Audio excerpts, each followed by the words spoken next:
உங்கள் சொந்தக்காரு யாராச்சும் இறந்துட்டாங்கன்னு சொல்லிட்டு உங்களுக்கு ஃபோன் பண்ணி சொல்கிறாங்களா?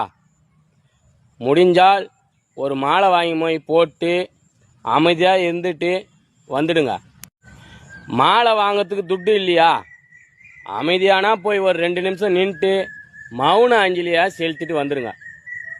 அதை விட்டு சொல்லவே ஃபுல்லாக போதியை போட்டு போய் அங்கே போய் சண்டை போட்டு சாவுக்கு நல்லவன் வருவான், கெட்டவன் வருவான், ஆவணம் வருவான், ஆவாதம் வருவான். அந்த இடத்துல போய் சண்டை போடுறது பெரிய இது கிடையாது, புரியுதுங்களா? ஏறுக்கு முன்னே அந்த குடும்பம் மனம் நொந்து போய் கிடக்கும் இறந்த துக்கத்தில், புரியுதுங்களா? உங்களால் முடிஞ்சிருந்தா மாலை வாங்கி போடுங்க, இல்லைனா போடாத அமைதியாக நின்றுட்டு வாங்க. குஷ்டு நாங்கள் அங்கே போய் சண்டை போடுற பழக்கம் நாங்கள் பழக்கம். உங்களுக்கு ஆவாதவன்னா அவங்க வீட்டில் போய் சண்டை போடுங்க. சாவுக்கு வரான்னு சொல்லிட்டு அந்த இடத்துல போய் சண்டை போடுவீங்க. ஏங்க கொஞ்சமாவது யோசனை பண்ண மாட்டீங்களா? 1008 மன கஷ்டத்தில் இருப்பாங்க. பெற்றவங்க பிள்ளைங்களை விட்டுருக்கலாம், பிள்ளைங்க அப்பா அம்மா விட்டுருக்கலாம், ஏதோ ஒன்று இழந்துட்டு துக்கத்தில் இருக்கிறாங்கல்ல, அங்கே நாங்கள் போய் குஷ்டு சண்டை போடுற பழக்கம். உனக்கு ஆவாதுன்னா அவன் வீட்டில் போய் சண்டை போடணும். அந்த சாவில் ஆடிக்கினே போய் அந்த ப்ரெஷர் பாக்ஸ் மேலே வீழ்த்து அது உடையணும். அதுக்கு துட்டு நீ குஷ்டு போறியா? நீ தான் கொடுக்க போகிற அந்த ப்ரெஷர் பாக்ஸுக்கு. பாவம் அவங்களே எடுக்கிறதுக்கு துட்டுக்குதோ இல்லையோ, யாருக்கு சொன்னாங்களோ சொல்லியோ அடக்கம் எப்படி பண்ணுறாங்களோ 1008 கஷ்டத்தில் இருப்பாங்க.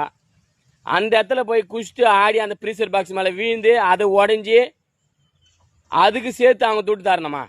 இந்த பாருங்க, முடிஞ்சா ஒருத்தவங்க நல்லது செய்ய தந்தா செய்யுங்க. கூட இருந்து ஒரு எடுக்கிற வரையும் அடக்கம் பண்ணுற வரையும் அவங்களுக்கு உதவி செய்ய தந்தா செய்யுங்க. நீங்கள் குஷ்டு போய் ஆடுற மாதிரி இருந்தால் தயவு செய்து நீங்கள் சாவுக்கு போகவே தேவலை. அப்படி ஒன்றையும் போய் அவர் ஆத்மாவும் சாந்தி அடைய போகிறது இல்லை, புரியுதுங்களா? மனசாட்சியோடு நந்துங்க. பாவங்க 1008 மன கஷ்டத்தில் இருப்பாங்க. அந்த இடத்துல போய் சண்டை போடுறது எவ்வளோ பேர் தப்பு தெரியுமா? யோசித்து பாருங்க. நான் சொல்லிட்டு உண்மையாக பொய்யான்னு நான் என்ன சொல்கிறேன்னா, துக்க நிகழ்ச்சி போகிறீங்களா, உங்களால் அந்த இடத்துல எந்த பிரச்சனையும் வரக்கூடாது. அன்றைக்கி தான் குடிக்கணுமா? சாவன்னைக்கு தான் குடிக்கணுமா? அதிகமாக ஓடுமினே போய் சண்டைக்கு போகிறது, எவன் சண்டை வருமானு பார்த்துக்கிறது. 1000 பேர் 1000 சொல்லுவாங்க. உங்களால் முடிஞ்சா காதில் வாங்க, இல்லைன்னா அமைதியாக வீட்டு கிளம்பி வந்துடுங்க. உங்களுக்கு யார் அந்த சாவுக்கு போக சொந்த சண்டை போடுறதுக்காக போனீங்க? மனசாட்சியோடு நந்துங்க. நம்ம போயிட்டு ஏற்க முன்னே துக்கமாக இருக்கிற வீட்டை நம்மளால் அவங்களுக்கு மேலும் துக்கம் ஆகக்கூடாது. உங்களோட வீரத்தை குஷ்டு பாவம் இறந்தவங்க வீட்டில் காமிக்காதீங்க. குடிக்கார சொல்ல வேற எங்கன்னா போய் உங்கள் வீரத்தை காமிங்க, புரியுதுங்களா?